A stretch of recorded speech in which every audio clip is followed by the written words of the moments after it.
Jenama produk bayi perintis sewa untuk milik Malaysia MOVON Sdn Bhd dengan kerjasama VIOMI melancarkan peti sejuk pintar AI MOVON ChillMate 508 liter V series dan mesin cuci dan pengering pintar ultra slim MOVON DuoMate 10.6 V series. Ketua Pegawai Eksekutifnya Mak Wai Hung berkata kedua produk tersebut menggunakan algoritma kecerdasan buatan AI dan teknologi Internet of Things atau IoT bagi menawarkan pengalaman rumah pintar kepada pengguna. Menurutnya, MOVON kini berevolusi daripada hanya menjadi jenama produk bayi semata-mata kepada menawarkan peralatan rumah inovatif yang direka khusus untuk penjagaan ibu dan bayi menerusi MOVON Space. Untuk RM125 sahaja dia boleh dapat satu produk washer dryer yang smart. So maksudnya ini smart adalah dia memang IoT. So boleh guna pun, boleh connect dengan itu produk. So boleh menyelesaikan banyak masalah dan menyenangkan itu semua ibu bapa dalam kehidupan.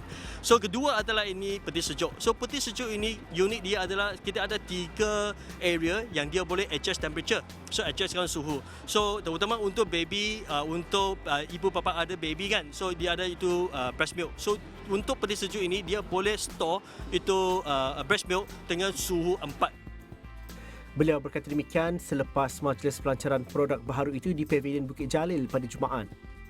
Tambahnya, mesin cuci dan pengering pintar ultra slim MOVON DuoMate 10.6 V series turut mempunyai combo pintar yang direka khas membantu membersihkan pakaian bayi secara menyeluruh.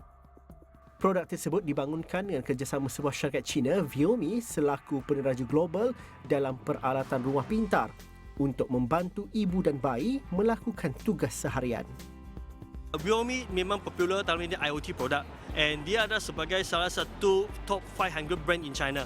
So semasa saya ada berbincangan dengan dia kita rasa MOVON dengan VIOMI ada sinergi. So mereka boleh sokong dari segi bukan saja dari peralatan, so dari segi R&D mereka boleh sokong.